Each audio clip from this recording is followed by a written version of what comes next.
Alright, in this video, we're going to show you how to hook up a button to an Arduino Uno and then use that button to control a vibration motor like this. So we are assuming that you've already done the soldering. So you'll solder this edge connector to the haptic motor driver, as well as the vibration motor wires into the positive and negative terminal.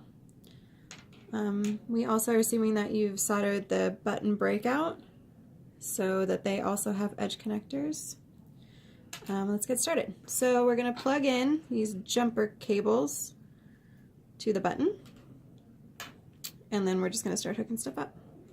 So black is going to represent the ground, so we'll take one of these black cables, plug it into the ground on the Arduino, and then just choose a row on the breadboard to plug this into.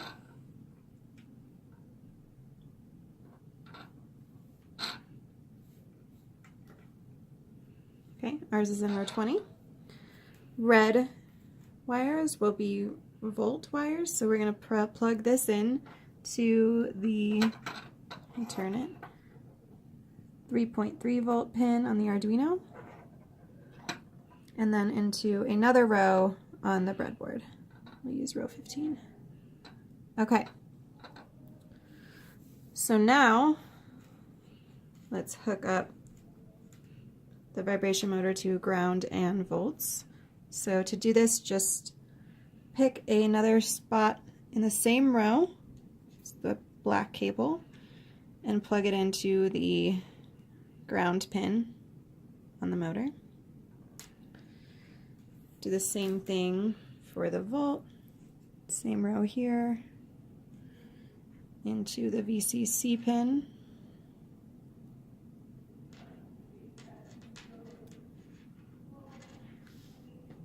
Got a little bent. Okay. Next we have this blue wire is going to go to the SDA pin on the driver and to the SDA pin on the Arduino, which is on the opposite side. And green will go to SCL there, and the SCL here. And the last wire that we need to hook up to the motor driver is to the EN pin. We'll use orange. And that gets pinned with the volt row on the breadboard. Okay, so that's it for the motor driver. Now the button. Let me show you the back of this button breakout. So you can see the black wire goes to ground, the red to volt, and the other one we're going to need is the yellow, which is SIG. So we'll keep those colors straight here.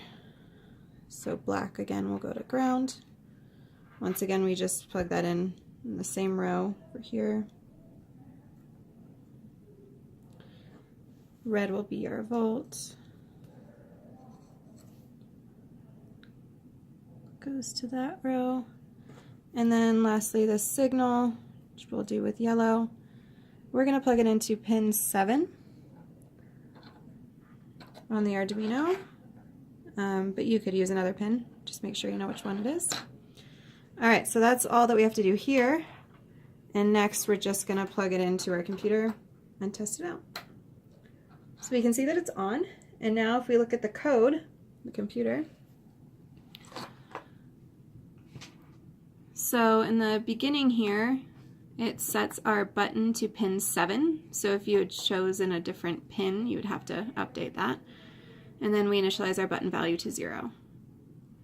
In setup, we just initialize our motor driver object. And then in loop, what we're doing here is just reading the value of the button. If it's high, meaning it's pushed, then or pressed, then we're going to send a wave. And there are 123 types of wave from 0 to 122. Feel free to play around with which one you like. And then if it's not pushed in this else statement, we're going to stop. So let's try it out. Alright, when I push the button, you should see this little vibration motor move. And there it goes. When I stop, it stops. Push it, it's on. And that's it. If you want to set up more buttons, you just keep plugging in more buttons in these rows. You might have to run another ground and volt wire to the breadboard, but it's pretty simple.